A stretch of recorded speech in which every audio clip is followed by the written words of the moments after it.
이번 시간에는 5개에 해당하는 생물들이 어떤 것이 있는지를 알아보겠습니다.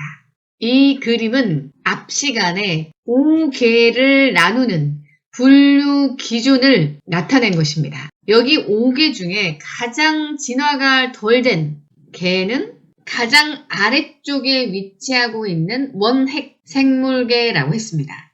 원핵 생물계의 특징은 핵막이 없고 단세포이며 세포벽을 갖고 있다고 했습니다.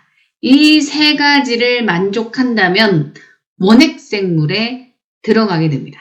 원핵생물은 핵막도 없고 단세포이고 워낙 빈약한 생물체죠. 그래도 자기 자신을 지켜야 하겠기에 가장 바깥쪽에 세포벽을 만들어내서 세포 내부를 보호하고 있다라고 보면 될 것 같습니다.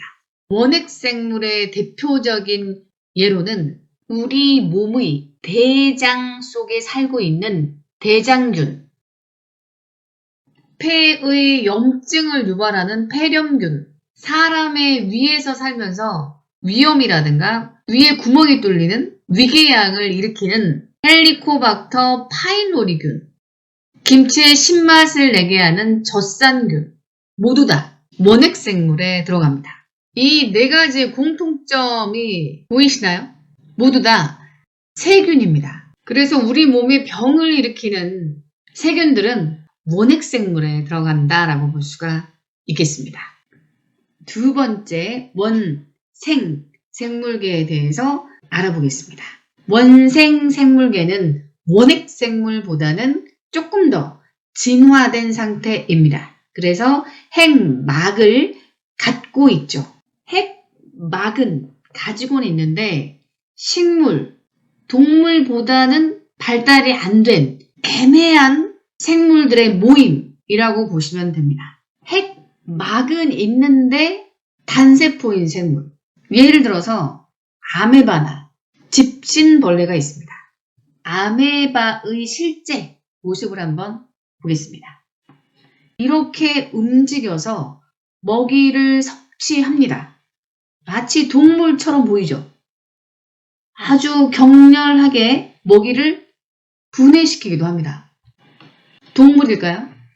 아닙니다.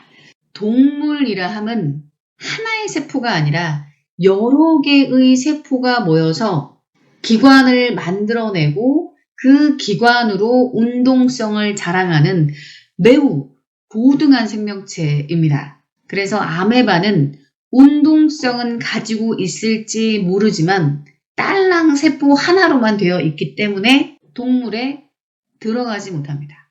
그래서 아메바는 원생생물계로 들어가게 되는 거죠.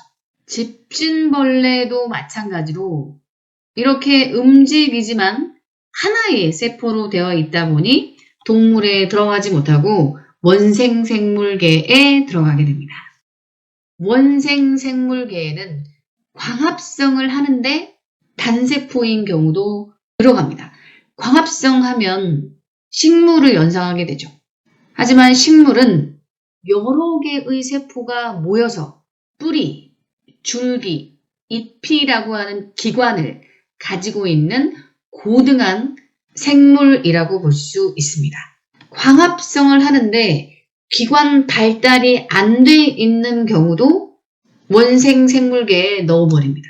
대표적인 예가 우리가 먹는 미역, 김이 있습니다. 미역의 경우에는 광합성을 합니다. 다세포로 되어 있죠. 그런데 뿌리, 줄기, 잎이 발달돼 있어 보이진 않죠. 그래서 식물이라고 보기에는 2% 부족하다 보니 원생생물계에 넣어버립니다.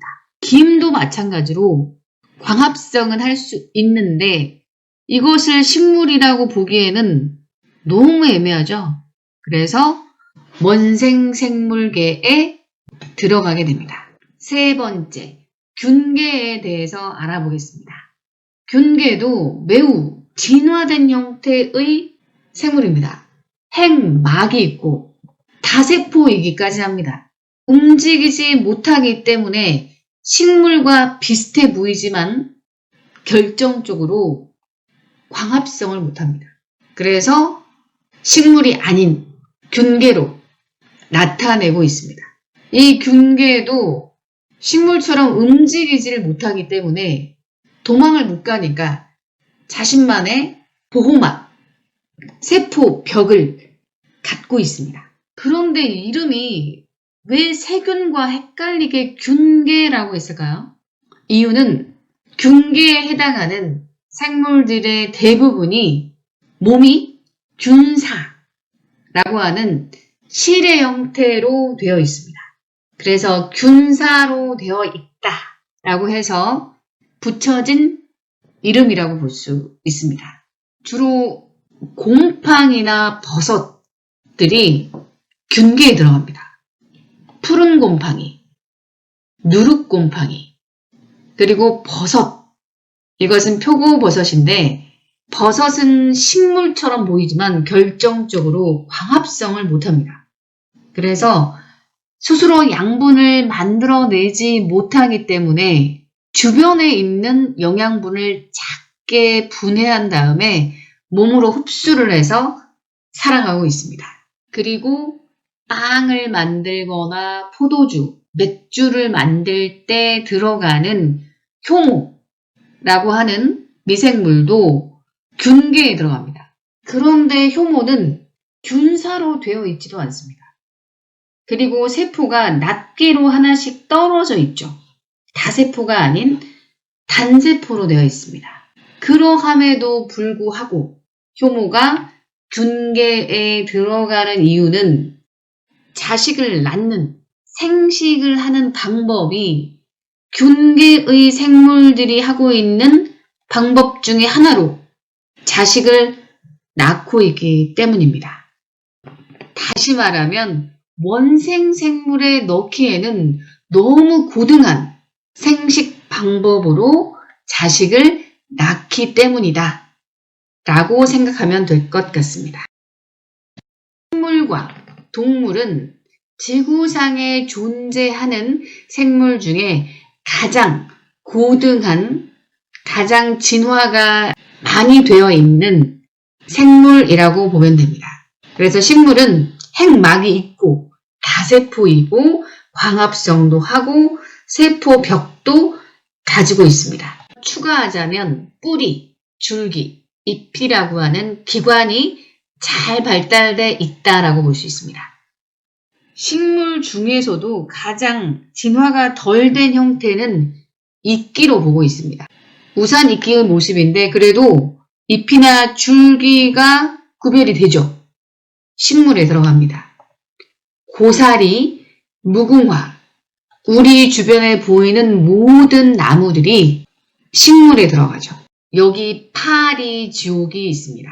냄새로 곤충을 유인한 다음에 곤충이 잎에 닿으면 잎을 닫아서 곤충을 분해해서 양분을 흡수하는 이 파리지옥은 움직이기 때문에 동물일까요?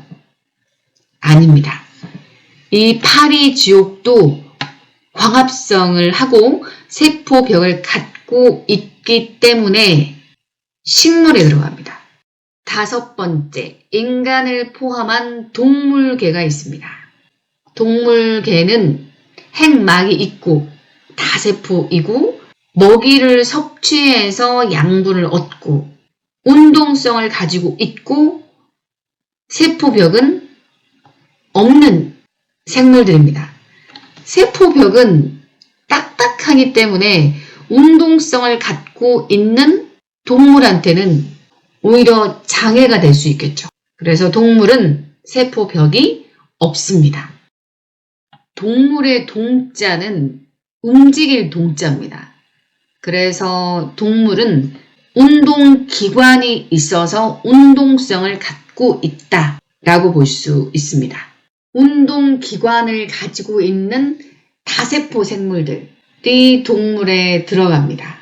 동물 중에서도 진화된 순서대로 몇 가지 예를 들어보자면 해파리, 지렁이, 새, 고양이 등을 예로 들 수 있겠습니다.